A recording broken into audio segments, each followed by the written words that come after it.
introduce our local Mayor Patrick.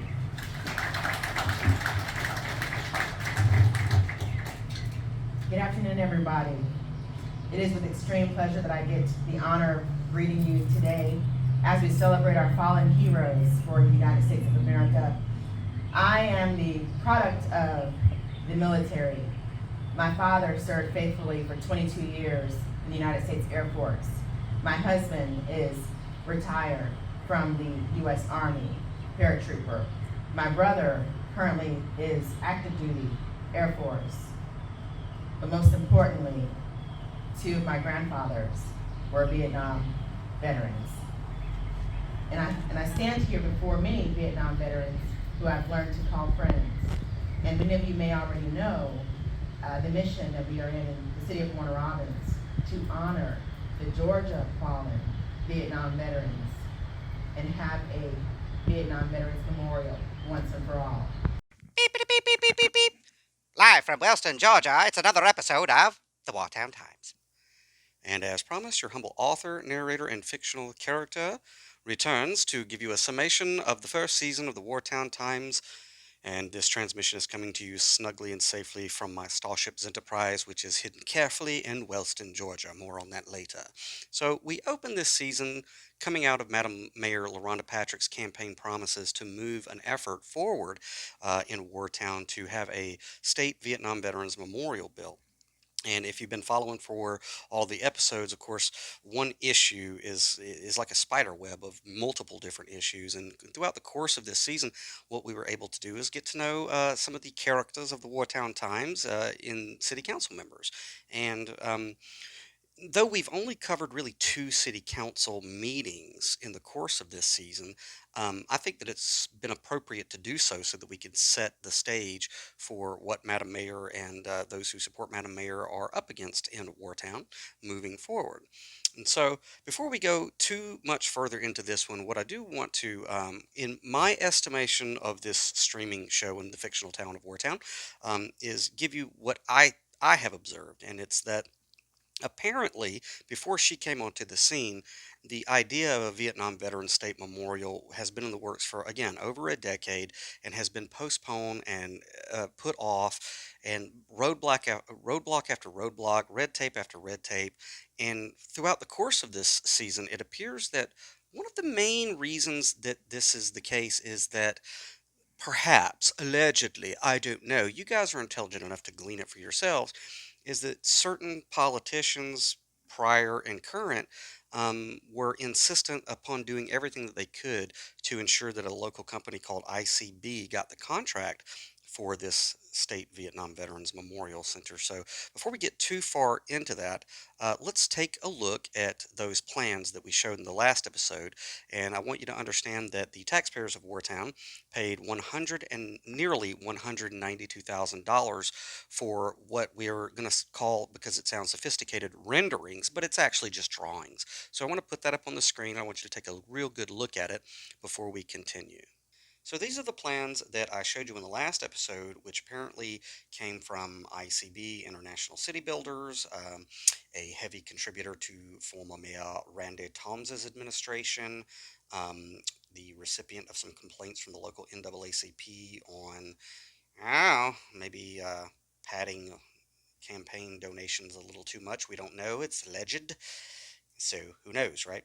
But I'm looking at these plans that cost the citizens of Wartown nearly $192,000. Now, I'm no expert on renderings or sketches, but it looks to me that most of what would be for the Vietnam veterans is sidewalks and itty bitty walls with some names on it. But the chunk of what would be built, i.e., paid for, is this Warner Robins Visitors Information Center.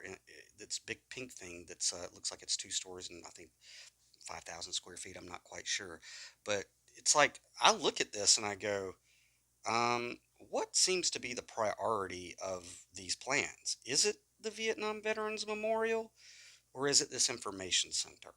That I mean, if you guys in Wartown think that it's necessary to have that information center and that's what you want, okie dokie. But from my outside perspective observing it, it's like it looks like they're just giving the veterans a little bit of this entire project, but their main focus is on this information center for reasons that who knows? I mean, I don't know.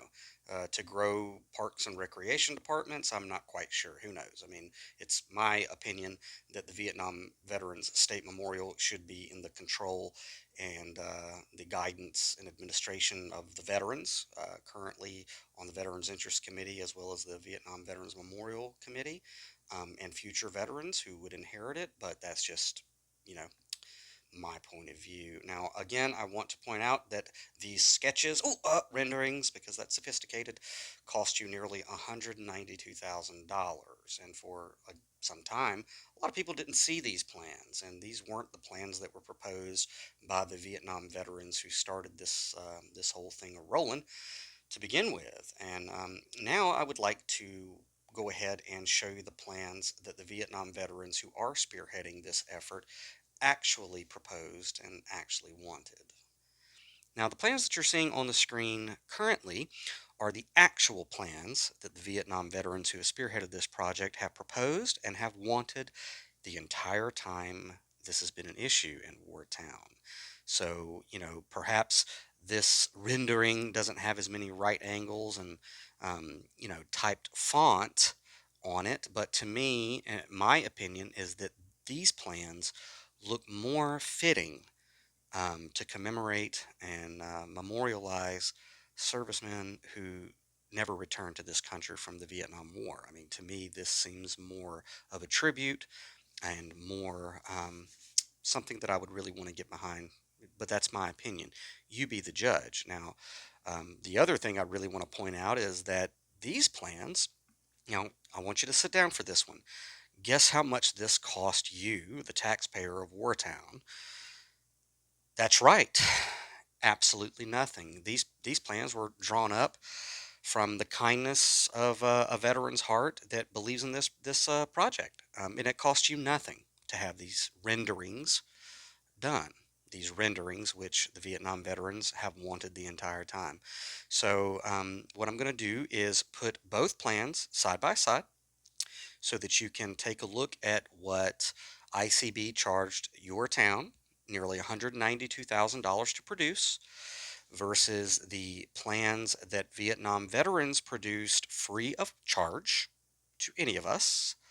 And you tell me how the plans from ICB, as well as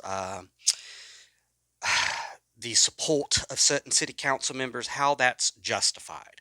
How can you possibly justify having nearly $192,000 paid to a company who were campaign donors to the former mayor? How can you justify that much money for these plans versus these plans, which were free of charge? I'm going to let you sit on that for a minute. And, you know, if you start to get a little angry at your sitting city council member, I understand. So, after having seen both of the proposed plans, one of which cost you nearly $192,000, produced by a company that were substantial campaign donors to previous administrations and maybe council members, who knows, and the other proposed plan, which cost you nothing, we're all going to have opinions, we're all going to have preferences. There's no one saying that changes can't be made. The most important thing is that the project is put in the hands of the Vietnam veterans themselves. And that is something that Madam Mayor LaRonda Patrick ran on and has delivered. Now, we haven't seen groundbreak yet, but did she push things towards that inevitability? She did. And we're not going to beat any dead horses here. We can go back throughout the season and see, as she has tried to implement the Veterans Interest Committee and the Vietnam Veterans State Memorial Committee, who blockaded her and what their apparent reasons were. You can all go back and look at that yourself. We're not going to do that here, but she delivered. And recently, me and some of the guys from Teams In were privileged enough to be at the first session of the Veterans Interest Committee, where they did finally create the Vietnam Veterans State Memorial Committee within it to continue this project. And that was a great honor. And it's good to see that. It's good to see it in the right hands. why. Why is it so important for these gentlemen and not city council members to spearhead this? Well, because it's their story to tell. It's their story to tell of what they gave and what they experienced and what they sacrificed in duty and service to this country and what it is supposed to represent.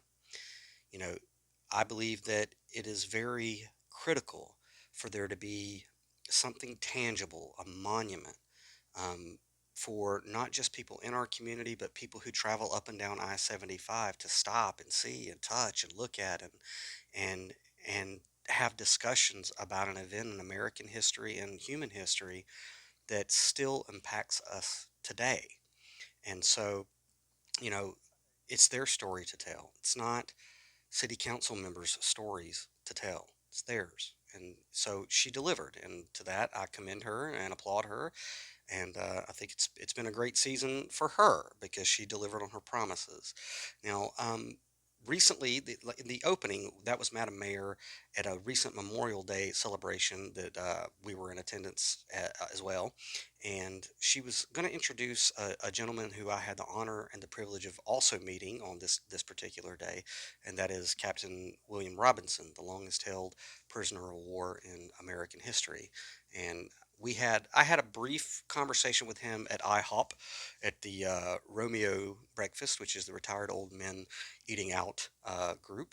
And later we had a longer discussion on camera. But I do, before we get into his story and why this memorial is so important, I do want to let you know he has a book called The Longest Rescue. I'll put the links in the Christ box below for you guys to check this out, as well as some other links to videos and interviews that he's done. So please check that out.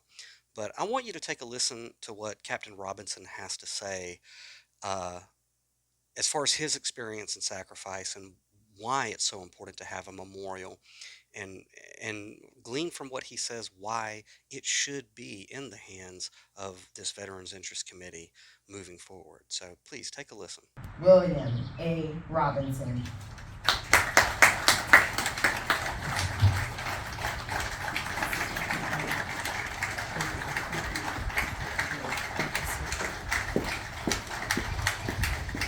Thank you. The Lord is my shepherd, I shall not want. He maketh me to lie down in green pastures. He leadeth me beside the still waters. He restoreth my soul. He leadeth me in the path of righteousness for his name's sake. Yea, though I walk through the valley of the shadow of death, I will fear no evil, for thou art with me. Thy rod and thy staff comfort me. Thou preparest a table before me in the presence of my enemy. Thou anointest my head with oil. My cup runneth over.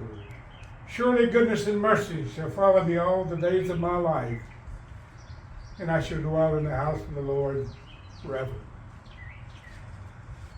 Throughout the history of this great land, that has kind of been the forebearer for young men and women digging foxholes, being held in captivity, and in troubled waters.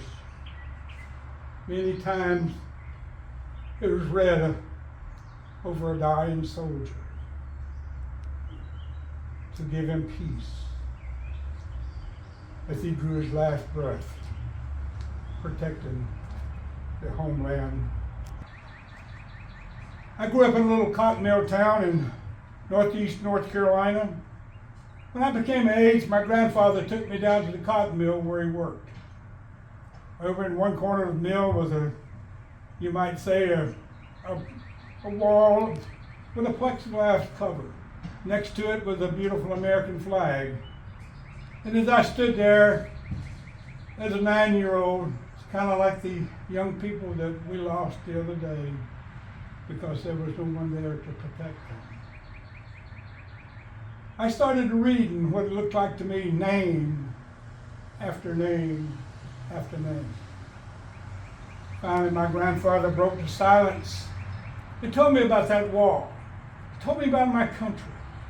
He told me about when our country came under attack in 1941 These were the men and women from our neighborhood, our little small community, that were still in high school, that were working in the cotton mill, the sons and daughters of those working there.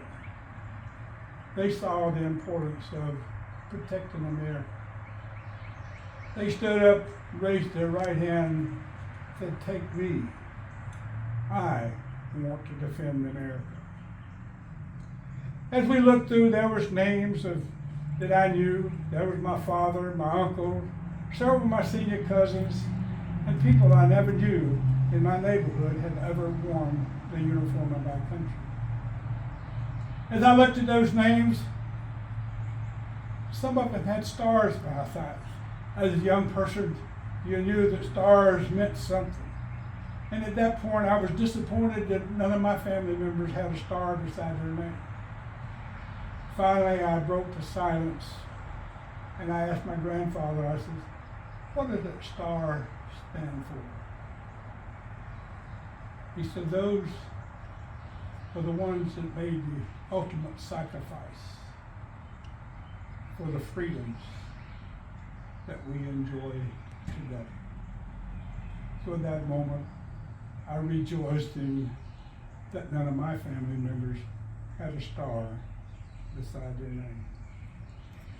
As we fast forward to my generation, we have a wall with over 58,000 names or stars that made the ultimate sacrifice for the freedoms that we enjoy today.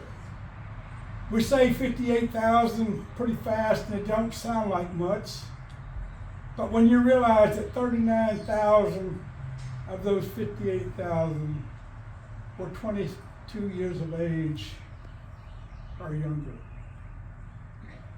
You think about it, 36,000 again is another number. They were 18 years of age or younger that gave their tomorrows on the battlefield in Vietnam for us. We break it down a little bit more. There's a number of father and son. There's a number of third and fourth generation of men and women who have served their country as families. There are many brothers that died on the battlefield of Vietnam in different places at different times.